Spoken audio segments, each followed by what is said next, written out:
Hi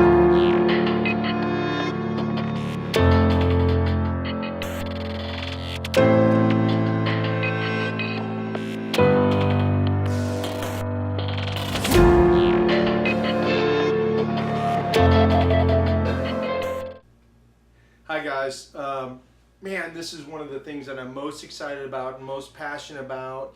Really is the crux of everything that we do at StringCan. It is so important that it's really the missing link in the sales and marketing process. It's how does the baton get tossed from sales to marketing, and the problem is marketing is not a department.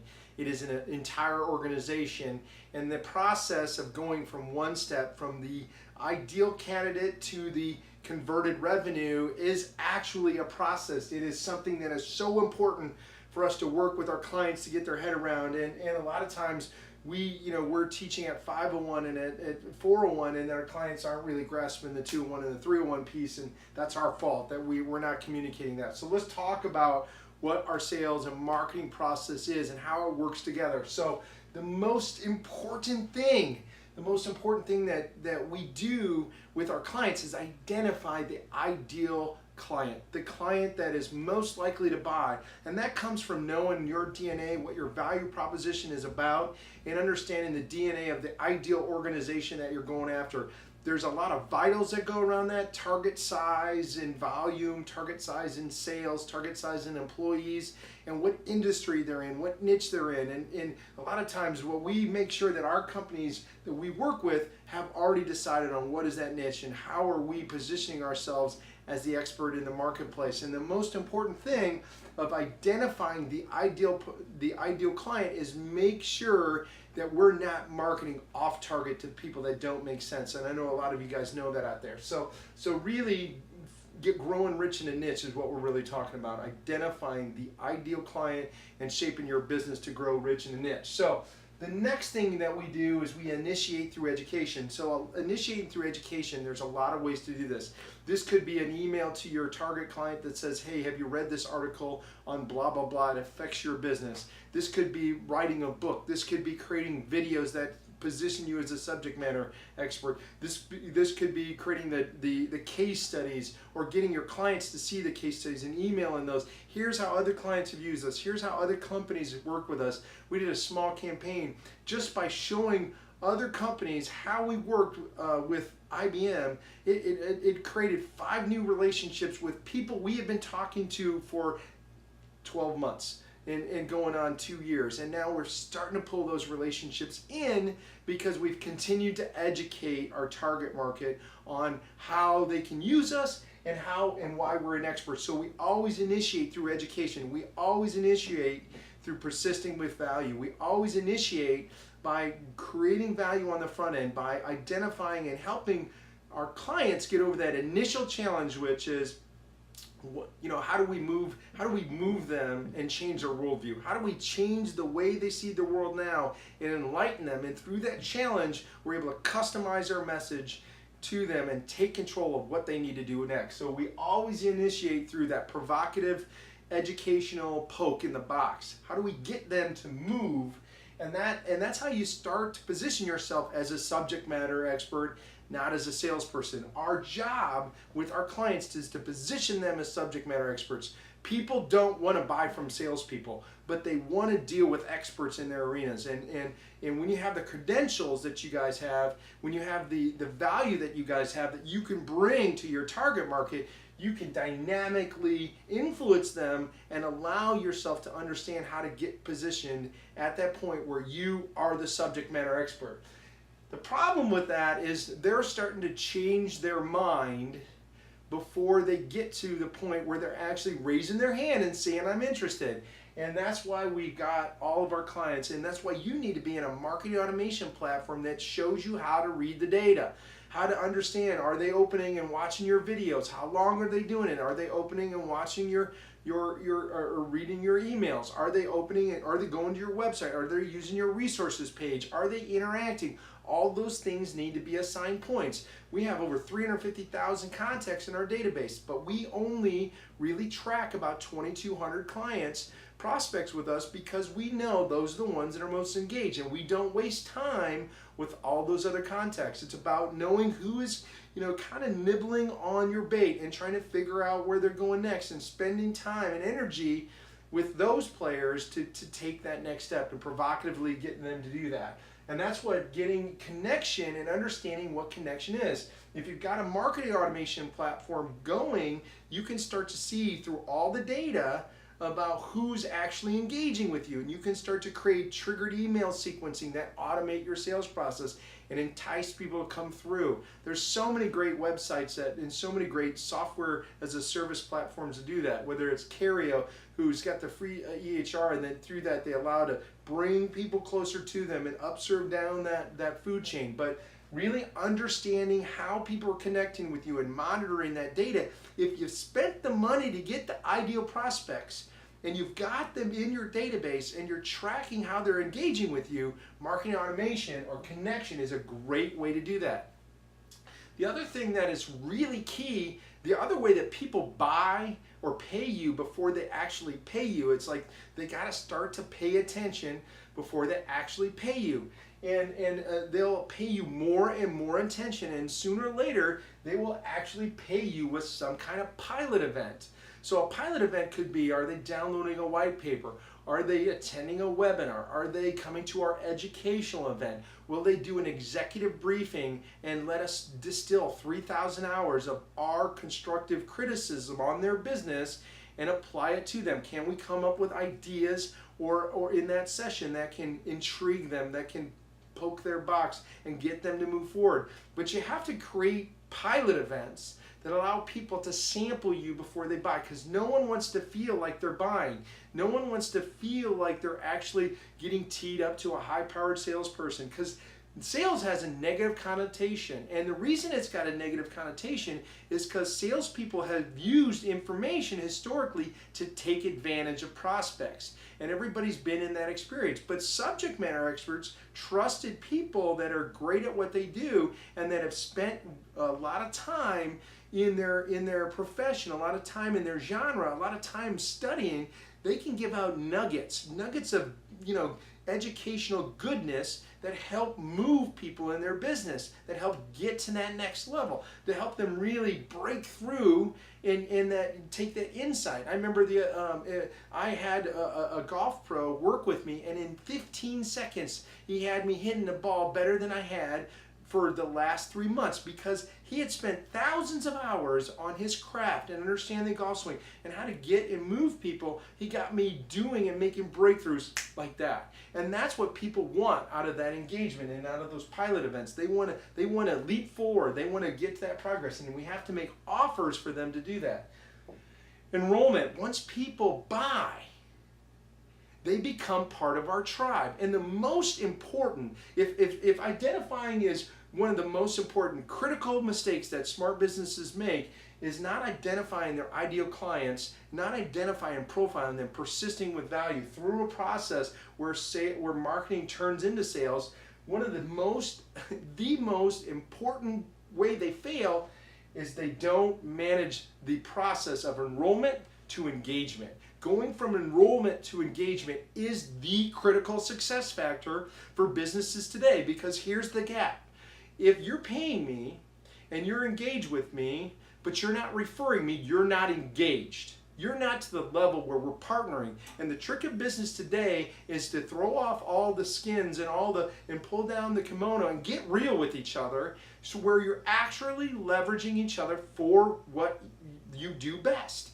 And that only comes from real trust. That only comes from really understanding, how do we talk the same language? How do we speak the same language? How do we go from enrollment to engagement? How do we get from A to B, where I become part of your sales force and you become part of mine? Because we all can sit here and, hey, we run a content lead gen company. We all can work on all these ways to develop new businesses, but referrals and referrals from clients are the best way to grow business. We all know that fundamentally, but we don't build out a methodology to do that. So understanding how to get enrolled clients to engage clients, how to have the conversation of what gets us to referrals is 90% of the problem. So what this looks like is a big funnel. So And identify, we got to make sure, do we have their email? Do we know who they are? Do we have a file? Are they in our CRM? And what has been the activity that they've done last? Once you've identified who your ideal contacts are and you've got them, then you've got multiple ways to track them. And so one of the things you want to do is initiate through education, initiate through teach, initiate through the challenge, if you will. Getting them to posing the questions and the profile and through to your ideal target that are really going to get them to ask themselves, do I believe this? Is this changing my worldview? Do I want the net benefit of what they claim to have? You know, one of the things I love to do is challenge our clients, hey, we can help you double the size of your company in 1 year. And what we do is they in the beginning they won't believe that can't happen. Let me start over. Okay. All right. So once you've identified the ideal targets, then what you've got to do is make the fundamental decision that we've got to initiate through education. We have to find ways to position us as the expert, because if they're not going to buy you as the expert, then you're just commoditizing your services. And if you're in a knowledge-based business, if you're in a business where you need to be perceived as the expert, not initiating through education it's a crime. You're trying to sell a service where you're the expert, and they should want little pieces of you, on samples of you, ways to get and understand why you're the expert. And that can come through content, that can come through video, that can come from ebooks, that can come from white papers, that can come from webinars. All those ways are initiating through education, initiating through teaching, and initiating the opportunity to change their worldview. That's why connection matters. So what you can do here is very simply send an email, see who's responded through that email, have clarifying conversations that says, hey, how do you think this applies to your business? Are you getting a 30% increase with your new business model? Is ICD-10 hurting or helping you? Do you think that, how are you going to make money in the Obamacare world? Those are provocative questions that start to position you as an expert, because you can help them answer those questions. And through that, you can start to see who's connecting, who's actually paying attention to that. One of the very simple things that we do off LinkedIn is after our broadcast marketing goes out, after some of our email goes out, after our social goes out, we just pay attention to who's actually watching or seeing us on LinkedIn. We just see if they meet our client profile, and we initiate a conversation with them that way. Hey, would you like to get together for coffee or lunch? It looks like your business meets our profile of who we like to work with. And we have a 75% meeting rate that way. And what's so powerful about that is we're just fishing in the pool of people that already expressed some interest. Now, they haven't said they're ready to buy, but they're expressing some interest, and we allow them to move forward into our process, to go from initiate to connection. Right now, you should be setting up the business that you're going to close 3 months from now. Right now, you should be working the pipeline that you're going to close next month. Right now, you should be teeing up and initiating conversations with businesses you're going to close 6 months from now, if not a year. If you understand who your ideal profile is, what your ideal client is, you're always willing to put them and stick them in the top of the pipe, because your process to get in from initiate to connect is all automated. It's all leveraging marketing automation, email, the web, and getting all those things to work together into an ecosystem and drive down into your pilot events. So if you got a great resources page on your website, if you spend a bunch of time and energy developing all these tools, then getting all your clients to engage with this and get them to a pilot event that is automated allows you to automate a lot of your sales process. It allows you to take a lot of data on the top end and drive it through the funnel to the middle part, and then your salespeople work that middle part down. Your salespeople get to spend a lot more time being very efficient, a lot more of their energy being very efficient with their time, so they can really maximize the result that they're creating on the end, which is called revenue. So if you understand how to get from here to here in that pilot event, what your salespeople do is they mine and look for data, and they look at ways to push people through from one step to the next, from identify to initiate through education, to measure connection and understanding what that is, and seeking ways to get connection into sample pilot events. Like, hey, we think this would be a great resource for you. This might be a white paper you're interested in. This might be all things that start to position that salespeople as an expert. And then we can get to that enrollment event, which is a natural, intuitive step. in our sales process, what we get our clients to do is we come from that, we're the subject matter expert place, to, hey, let's get you to a pilot event, and that's a whiteboard session, that is a strategy event, that's some kind of conversation, that's that poke in the box, and we throw ideas on ways they could stop selling and start teaching as a way to position themselves as a business. And if they like those events, we talk to them about how those ROI scenarios could play out.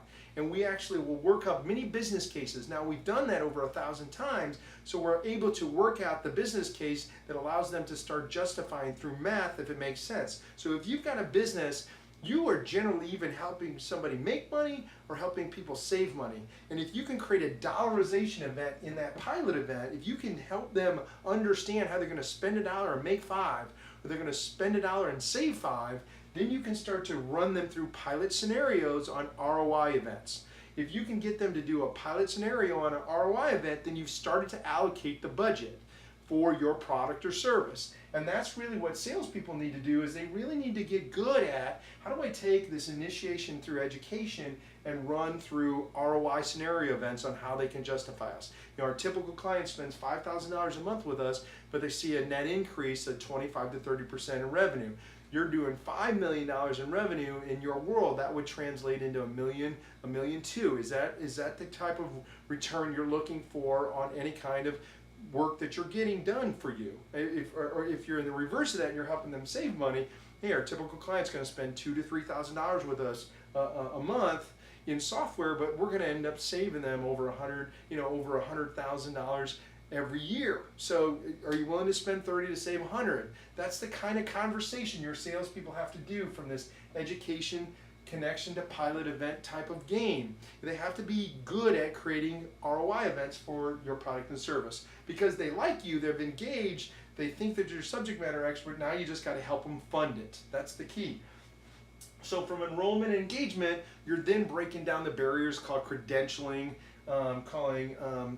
this could be trust. Trust is a big one. So a lot of times at enrollment and engagement, once you've got a proposal in front of them, if you've created the ROI event that allows them to believe that you can do what you say you can do, then now what you're trying to do is get them to the place where, do they trust us? And sometimes it almost sounds too good to be true. So they don't buy some of the pieces, or you're dealing with that place that says, man, I know I'm moving towards this. We figured out the ROI scenario and it makes sense, but have they really done it? And that's where case studies work really well.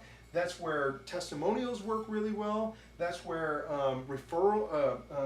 allowing somebody references work really well. And you just tee those up as part of your process. You act as such a natural event, and you're able to move people from pilot to enroll, and enrollment to engagement. Because once you find a partner and somebody that has actually executed the ROI event that they've actually spoke about, then they want to refer you, because the world is starving right now for people that keep their word. And it's starving for people that actually will show the result that they committed to. That it's starving for that world. So if you can get to that end, then you can come back and ask for that referral. And that's what we're really all going for. Personally, I would rather look for partners than customers. I would rather look for partners than clients, because when you're in it together and you're in it to win it, and you're able to commit to each other then that way, what you do is you start to work and deal with people that you're committed to, that you like, and that you want to see wins. And that's the long-term 10-year relationships is what we're all going for. That's how you build a business. And so when you can understand each step of this way, each level, each part of this process along the way, this is not easy. This is hard stuff. But when you can track where they're at, and you can talk about where they're at in the process, then you can build autonomy in the own growth of your business. We grew 600% last year, and we've doubled in size this year. And we can literally control our own growth because we know where people are at in our process. And that's the most powerful thing about developing a process, about developing a step-by-step methodology that goes right from the marketing through the sales process, and understanding where all your target and your customers are.